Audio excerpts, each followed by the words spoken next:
రైతు రుణమాఫీపై కాంగ్రెస్ బీఆర్ఎస్ మధ్య మాటల యుద్ధం కొనసాగుతోంది. 2 లక్షల వరకు రుణాలు మాఫీ చేశామని కాంగ్రెస్ చెబుతోంది. ఇచ్చిన హామీ ప్రకారం రుణాలు మాఫీ కాలేదని బీఆర్ఎస్ విమర్శిస్తోంది. సీఎం రేవంత్ రెడ్డి కమెంట్స్కు కేటీఆర్ కౌంటర్ ఇవ్వడంతో తెలంగాణలో పాలిటిక్స్ హీటెక్కాయి.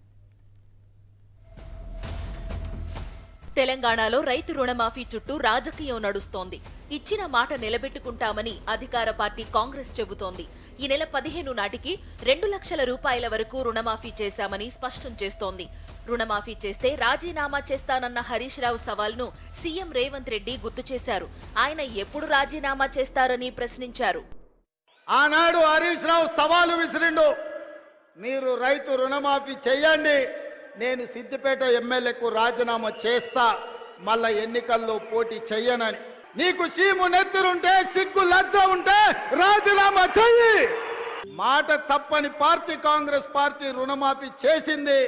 నేను విసిరిన సవాల్ను వెనక్కి తీసుకుంటున్నానని తెలంగాణ రైతాంగానికి క్షమాపణ చెప్పు. సీఎం రేవంత్ రెడ్డి వ్యాఖ్యలకు BRS working president KTR counter ఇచ్చారు.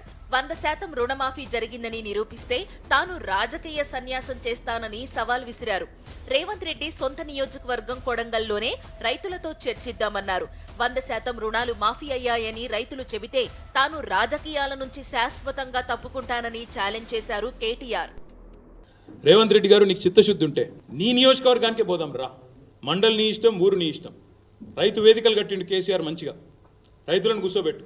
రైతులు కనుక 100% రుణమాఫీ అయిందంటే నేను అక్కడే నా రాజీనామా పత్రం స్పీకర్ గారికి పంపిస్తా, రాజకీయం వదిలేసి శాశ్వతంగా ఇంట్లో కూర్చుంటా.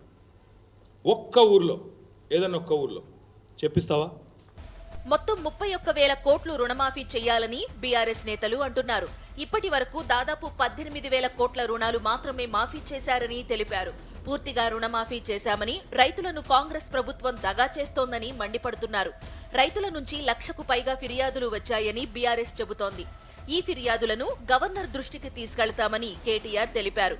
అప్పటికీ సమస్య పరిష్కారం కాకపోతే కోర్టును ఆశ్రయిస్తామని స్పష్టం చేశారు. అటు ఆర్టీసీ బస్సుల్లో ఉచిత ప్రయాణంపై కేటీఆర్ చేసిన కామెంట్స్ పైన తీవ్ర దుమారం రేగింది. బస్సులో అల్లం వెల్లుల్లి, కుట్లు, అల్లికలు చేసుకుంటే తప్పేంటన్న మంత్రి సీతక్క వ్యాఖ్యలకు కౌంటర్ ఇచ్చిన కేటీఆర్ అవసరమైతే బ్రేక్ డాన్సులు వేసుకున్నా తమకు ఎలాంటి అభ్యంతరం లేదన్నారు. ఈ వ్యాఖ్యలపై తెలంగాణ మహిళా కమిషన్ అభ్యంతరం వ్యక్తం చేసింది. నోటీసులు కూడా ఇచ్చింది. దీంతో కేటీఆర్ స్పందించారు. ఆ కామెంట్స్ వల్ల మహిళా సోదరీమణులకు మనస్తాపం కలిగితే తాను విచారం వ్యక్తం చేస్తున్నానని ట్వీట్ చేశారు.